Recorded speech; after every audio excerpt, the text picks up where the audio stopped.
Hello students, welcome to LBY channel. आप सबका एलबीवाई channel में स्वागत है। लास्ट वीडियो में हम लोगों ने देखा था किस तरह से पुर्तगीज़ ने हमारा भारत को कैप्चर किया, उनका एडमिनिस्ट्रेशन और उनका रिलीजियस पॉलिसी हम लोगों ने ऑलरेडी देखा था। जिसने भी मेरा पहले से लेकर 5 पार्ट तक नहीं देखा है, मैं उनको रिक्वेस्ट करता हूँ प्लीज़ एक बार आप देख लीजिए, उसके बाद ये वीडियो देख लीजिए, तभी आपको समझ में आएगा। चलिए वीडियो को स्टार्ट करते हैं। आज हम लोग देखेंगे पुर्तगीज़ का पार्ट नंबर 6, जो बहुत बहुत इम्पोर्टेंट है, पार्ट 6। ठीक है, ये आप लोग देखिए, यहाँ पे हम लोग कौन सा टॉपिक्स को डिस्कशन करेंगे। चलिए आज का जो टॉपिक होगा स्टूडेंट्स, वो होगा, सबसे पहले मैं एक बात बोलता हूँ, Portuguese lose favour with the Mughal. सबसे पहले जो हम लोग डिस्कशन करेंगे, पुर्तगीज किस तरह से मुगल के फेवर को उन्होंने लूज़ किया, किस तरह से मुगल के खिलाफ हुआ, उनको हम लोग डिस्कशन करेंगे पहले टॉपिक में। दूसरे टॉपिक में हम लोग डिस्कशन करेंगे किस तरह से उन्होंने कैप्चर किया हुगली रिवर को, हुगली के आसपास के एरिया को किस तरह से उन्होंने कैप्चर किया, किस तरह से फोर्ट्रेसेस बनाया, वो सब भी हम लोग देखेंगे। थर्ड टॉपिक में हम लोग देखेंगे डिक्लाइन, किस तरह से उनका डिक्लाइन हुआ, धीरे धीरे करके किस तरह से उन्होंने डिक्लाइन किया अपना इंडिया में, वो हम लोग देखेंगे थर्ड टॉपिक में। फोर्थ टॉपिक में हम लोग देखेंगे सिग्निफिकेंस, कि पुर्तगीज जब आए थे इंडिया में उनका सिग्निफिकेंस क्या है, उनका इम्पोर्टेंस क्या है। ठीक है, उनका इम्पोर्टेंस क्या है, हमारे इंडिया के राजा ने उनसे क्या सीखा, क्या मिला हम लोगों को, वो सब हम लोग देखेंगे। चलिए स्टार्ट करते हैं, पहला टॉपिक में चलते हैं। ठीक है, पहला टॉपिक में हम लोग डिस्कशन करेंगे। देखिए, Portuguese lose favour with the Mughal, सबसे पहले उसका बात करते हैं। देखिए, आप सबको पता है 1608 में कैप्टन विलियम हॉकिंस, एक कैप्टन है, इंग्लिश की तरफ से कैप्टन है, विलियम हॉकिंस नाम है उनका, विलियम हॉकिंस। ठीक है, उनका नाम है विलियम हॉकिंस। ठीक है, उनका एक शिप है, शिप का नाम है हेक्टर, ये भी याद रख लीजिए, शिप का नाम है ये हेक्टर है उसका शिप का नाम, ये शिप है, जहाज। ठीक है, ये शिप से उन्होंने सूरत की तरफ आया था, सूरत। ठीक है, सूरत की तरफ आया था, ये इंग्लिशमैन है, इंग्लिश की तरफ से आए थे, और उन्होंने एक लेटर लेके आया था, कैप्टन विलियम हॉकिंस ने एक लेटर लेके आया था, एक लेटर लाया था, मुगल एक लेटर लेके आया था मुगल को देने के लिए। मुगल मतलब उस समय किसका राज चल रहा था, जहांगीर को देने के लिए एक लेटर लेके आया था। ठीक है, किससे लेके आया था ये जो लेटर था स्टूडेंट्स, ये था जेम्स वन किंग, जो इंग्लैंड के किंग हैं जेम्स वन, उनसे लेके आया था एक लेटर मुगल के राजा को देने के लिए, जहांगीर थे उस समय। ठीक है, और उनका लेटर में क्या लिखा हुआ था, रिक्वेस्ट किया था, रिक्वेस्ट था, एक रिक्वेस्ट था कि हमारा जो बिजनेस है, एक परमिशन चाहिए उनको, एक परमिशन उनको चाहिए था बिजनेस करने के लिए इंडिया में। ठीक है, कौन लेके आया था लेटर को, कैप्टन विलियम हॉकिंस, इंडिया में बिजनेस करने के लिए उनको परमिशन चाहिए था। ठीक है, पुर्तगीज वालों ने उनको रोकने का बहुत कोशिश किया, लेकिन वो लोग फेल हो गए। ठीक है, हॉकिंस ने तुर्की जानते थे, और वो देखिए हॉकिंस तो उनके कोर्ट में चला गया, हॉकिंस ना तुर्की जानते थे, तुर्की लैंग्वेज उनको आता था, इसीलिए उनको कोई भी इंटरप्रेटर, मतलब कोई भी कॉन्वर्सेशन करने के लिए किसी का सहायक का ज़रूरत नहीं था। उनको जहांगीर को समझाने के लिए बहुत ही आसान तरीका आता था, क्योंकि उनको खुद को पता था तुर्की, इसीलिए जहांगीर इम्प्रेस हो गए। इतना ज़्यादा इम्प्रेस हो गया, उनको अपॉइंट किया, जहांगीर ने कैप्टन विलियम हॉकिंस को अपॉइंट किया एज ए मानसबदार। उस समय चल रहा था ना मानसबदार, मानसबदार अपॉइंट किया 400 का, 400 लोगों का मानसबदार ये अपॉइंट किया। उनको सैलरी दे, बोला कि आपको सैलरी मिलेगा 30,000 रुपीज़, ठीक है। इनको हॉकिंस को इतना ज़्यादा इम्प्रेस हो गया, जहांगीर ने उसको मानसबदार भी बना दिया। और एक बात बता दूँ, हॉकिंस उस समय शादी भी किया था यहाँ पे, हॉकिंस यहाँ पे शादी भी किया, शादी भी किया। शादी किसके किया? मुबारिक शाह नाम है उनका, मुबारिक शाह, मुबारिक शाह। और वो कौन है? डॉटर है आर्मेनियन क्रिश्चियन मुबारक शाह का। ये डॉटर है आर्मेनियन क्रिश्चियन मुबारक शाह का, ठीक है। अब देखिए यहाँ पे इंग्लिश वालों को ट्रेडिंग फैसिलिटीज दे दिया गया, ठीक है। ट्रेडिंग बोला गया, ठीक है आप लोग आइए, आके यहाँ पे आप लोग ट्रेड कर सकते हैं। चलिए, आप लोग यहाँ पे ट्रेड आराम से कर सकते हैं, कोई टेंशन नहीं होगा। लेकिन पुर्तगालीज वालों को ये पसंद नहीं आया था, ठीक है, ये पसंद नहीं आया था। एक पुर्तगालीज और जहांगीर के बीच में एक ट्रूज एक मतलब एक तरह से मतलब कोई डिस्कशन, पुर्तगालीज वालों ने जहांगीर से बहुत कोशिश किया था कि इंग्लिश वालों को मत दीजिए, लेकिन जहांगीर ने बोला कि इस समय हम लोग इसके बारे में कुछ भी डिस्कशन नहीं करेंगे, ठीक है।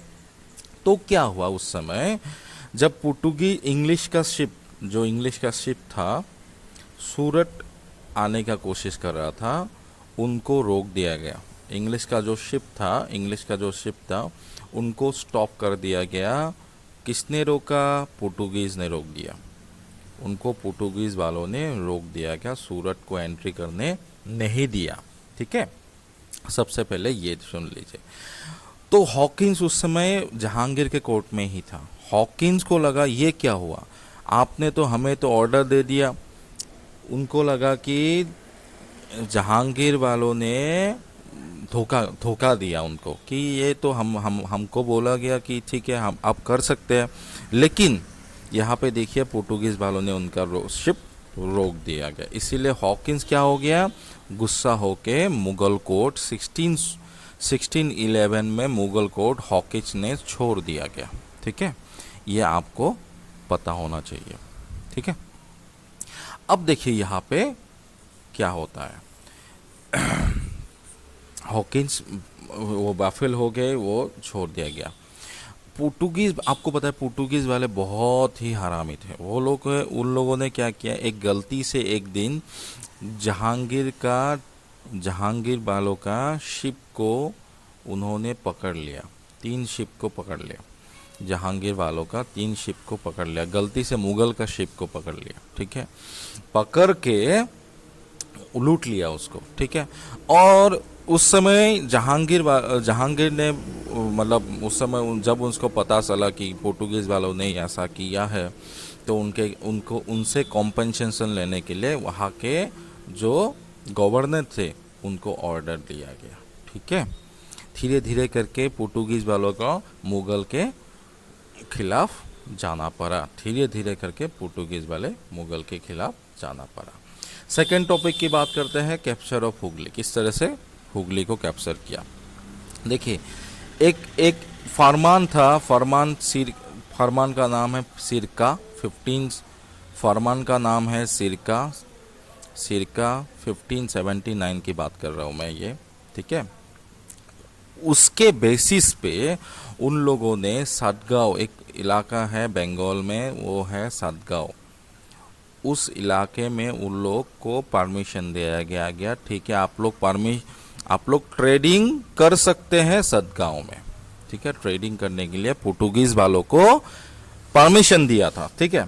धीरे धीरे उन्होंने सतगांव को डेवलप तो किया ही है, स्लोली उन्होंने सतगांव को डेवलप किया, बहुत सारे बिल्डिंग्स बनाए, ठीक है। और उन्होंने क्या किया, ट्रेड को उन्होंने यहाँ के सतगांव के जो ट्रेड थे उनको ट्रांसफ़र किया, माइग्रेशन किया नया पोर्ट में। धीरे धीरे करके एक नया पोर्ट उन्होंने ढूंढ लिया पोर्टुगीज़ वालों ने, और उस पोर्ट का नाम रख दिया है हुगली। उस पोर्ट का नाम रख दिया है हुगली, ठीक है। और वहाँ पे देखिए स्टूडेंट्स क्या हुआ, उन्होंने मोनोपोलाइज किया सॉल्ट मैन्युफैक्चर को। सबसे ये बहुत बहुत इम्पोर्टेंट है, उन्होंने पोर्टुगीज़ वालों ने मोनोपोलाइज किया कि खाली वो लोग ही कर सकते हैं, मोनोपोलाइज किया मैन्युफैक्चर ऑफ सॉल्ट, ठीक है। ये बहुत बहुत इम्पोर्टेंट है। पहला है मैन्युफैक्चर ऑफ सॉल्ट, वो मोनोपोलाइज किया सॉल्ट के मैन्युफैक्चर को। सेकंड की बात करते हैं तो कस्टम हाउस बिल्डिंग को उन्होंने मैन्युफैक्चर मोनोपोलाइज किया, ठीक है। और उन्होंने ड्यूटी कलेक्शन भी, मतलब टोबैको के ऊपर लेवी हाई ड्यूटी कलेक्शन करना शुरू कर दिया, ठीक है। और वहाँ पे ये लोग तो देखिए, पोर्टुगीज़ वालों ने और एक गलती किया वहाँ पे। क्या किया उन्होंने, देखिए ध्यान से देखिएगा, यहाँ पे उन्होंने क्या किया, बहुत सारे उनका एक चीज़ और चल रहा था वहाँ पे, उनको बोलते हैं स्लेव ट्रेड, ठीक है। स्लेव ट्रेड वो लोग वहाँ पे चल रहा था। स्लेव ट्रेड मतलब ये जो गुलाम होते हैं ना, उस समय गुलाम का ट्रेड चल रहा था उस समय, ठीक है। और वो लोग क्या करते थे, कैसे करते थे वो लोग स्लेव ट्रेड कैसे करते थे, वो लोग हिंदू लड़की को, मुस्लिम के लड़की को, हिंदू के लड़की को खरीदते थे और बेच देते थे, लड़कियों को खरीदते थे और बेच देते थे। एक दिन गलती से पोर्टुगीज़ वालों ने क्या किया, मुमताज़ महल का लड़कियों को, मुमताज़ महल का दो दासी को उन्होंने कैप्चर कर लिया। तब क्या हुआ, मुमताज़ को पता चला तो उसको बहुत ज़्यादा गुस्सा आया। उस समय शाहजहां को बोला गया, मुमताज़ ने शाहजहां को बोला, शाहजहां ने ऑर्डर दिया। उस समय बंगाल के गवर्नर थे, उनका नाम है क्वासिम खान। उस समय बंगाल के गवर्नर थे। उनको बोला गया आप एक्शन लीजिए, तभी जाके उन्होंने वो बहुत ज़्यादा बड़ा सा एक इन दोनों के बीच से, पोर्टुगीज़ और मुग़ल के बीच में बहुत ज़्यादा लड़ाई हुआ। पोर्टुगीज़ वाले भी मर गए और बहुत ज़्यादा लॉस इनको भी हुआ, मुग़ल को भी हुआ, ठीक है। धीरे धीरे देखिए मुग़ल के खिलाफ जा रहा है तो धीरे धीरे उनका डिक्लाइन होगा, डेफिनेटली पक्का है। अब ध्यान से सुनिएगा, नेक्स्ट पॉइंट, नेक्स्ट है हमारा डिक्लाइन। किस तरह से डिक्लाइन हुआ पोर्टुगीज़ वालों का। देखिए सबसे पहले जो लोकल एडवांटेज उनको मिल रहा था, सबसे पहला पॉइंट देखिए डिक्लाइन कैसे हुआ। सबसे पहला पॉइंट, जो लोकल एडवांटेज उनको मिल रहा था वो धीरे धीरे पावर देखिए कम होने लगा, धीरे धीरे वो कम होने लगा। किस तरह से कम होने लगा, यहाँ पे देखिए बाहर की दुनिया में, मतलब इजिप्ट में, नॉर्दर्न के साइड में, नॉर्थ इंडिया में मराठा का राइज होना, पर्सिया, नॉर्थ इंडिया में बहुत अच्छा डायनेस्टीज, पावरफुल डायनेस्टीज राइज हो गया, इसीलिए उनको लोकल एडवांटेज मिलना बंद हो गया, ठीक है। सेकेंड बात करते हैं, उनका जो रिलीजियस पॉलिसीज है ना वो बहुत ही ख़राब था स्टूडेंट्स, क्योंकि वो लोग क्रिश्चियनिटी को बढ़ावा देने थे। क्रिश्चियनिटी देखिए क्रिश्चियन ओके, वो लोग चाहते थे कि हिंदू भी क्रिश्चियन ले ले, मुस्लिम्स भी क्रिश्चियन ले ले, ठीक है। और वो लोग हिंदुओं के भी खिलाफ थे, मुस्लिम्स के भी खिलाफ थे, ठीक है। ये उनका जो पॉलिसी था, रिलीजियस धर्म का पॉलिसी, ये बहुत ही खराब था, ठीक है। अब सेकंड, उनका जो ट्रेड का प्रैक्टिस था, ये बहुत इंपॉर्टेंट है। उनका जो ट्रेड का प्रैक्टिस था वो बहुत ही खराब था। ट्रेड का प्रैक्टिस मतलब मोनोपोलाइज करना, बाकी लोगों को करने मत देना, इस तरह से उनका जो ट्रेड का प्रैक्टिस था वो भी डिसऑनेस्ट था, ठीक है।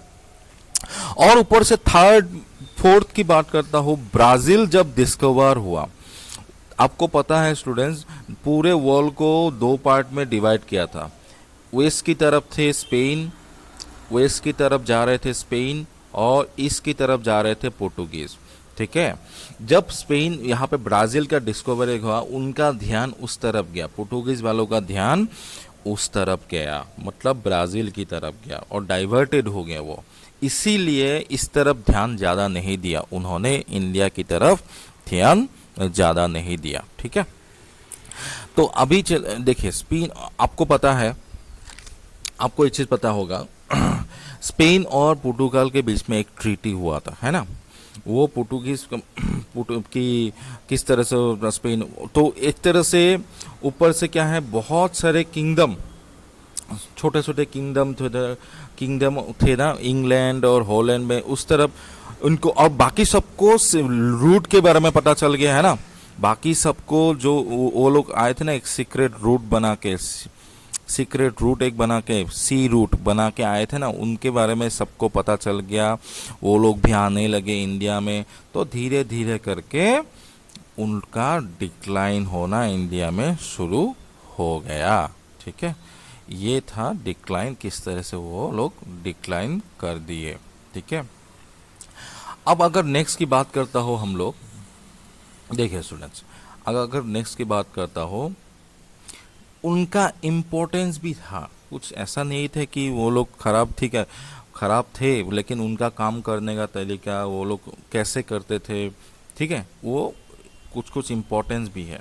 ठीक है, अब देखिए उन लोगों ने खाली यूरोपियन, देखो वहाँ वो लोग थे फास्ट, पहले आए थे इंडिया में वो लोग, उनके बाद बाकी लोग यूरोपियंस लोग आए थे। ठीक है, एक तरह से उन्होंने स्टार्ट किया यूरोपियन एरा, यूरोपियन एरा को स्टार्ट किया उन्होंने। ठीक है, एक तरह से स्टार्ट किया उन्होंने यूरोपियन एरा को। ठीक है, सेकंड की बात करते हैं, उनके जो शिप में, जहाज़ों में, उनके जहाज़ों में बड़े बड़े कैनोन, टोपे, कैनोन मतलब टोपे लगाते थे, उनकी वजह से वो लोग बहुत ज़्यादा डेवलप करने लगे नेवी में। ठीक है, और उनका जो, वो लोग क्या करते थे, उनका जो सेना था ना, उनके बॉडी आर्मर भी थे, उनके पास बॉडी आर्मर, ये भी बहुत इम्पोर्टेंट है।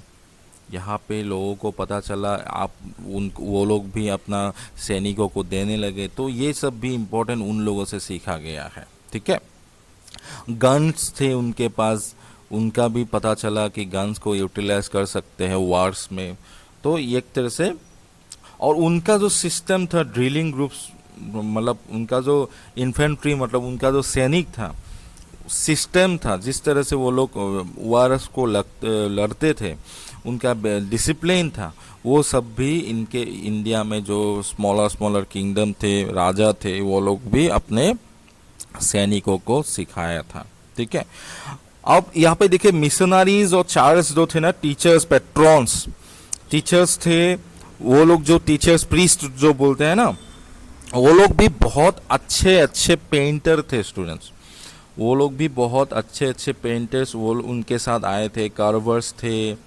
पेंटर्स, स्कल्पचर, ये सब भी उनके वहाँ से आए थे। तो ये सब हमारा सिग्निफिकेंस हो गया पोर्टुगीज़ का, पोर्टुगीज़ से क्या क्या मिला हमें, ये सब आपको पता होना चाहिए। ठीक है स्टूडेंट्स, आज के लिए इतना ही काफ़ी है। अगर आपको वीडियो अच्छा लगा, प्लीज़ लाइक कीजिएगा, कमेंट कीजिएगा, सब्सक्राइब कर दीजिएगा, तभी आप हमें प्रोत्साहित मिलेगा। Thank you students.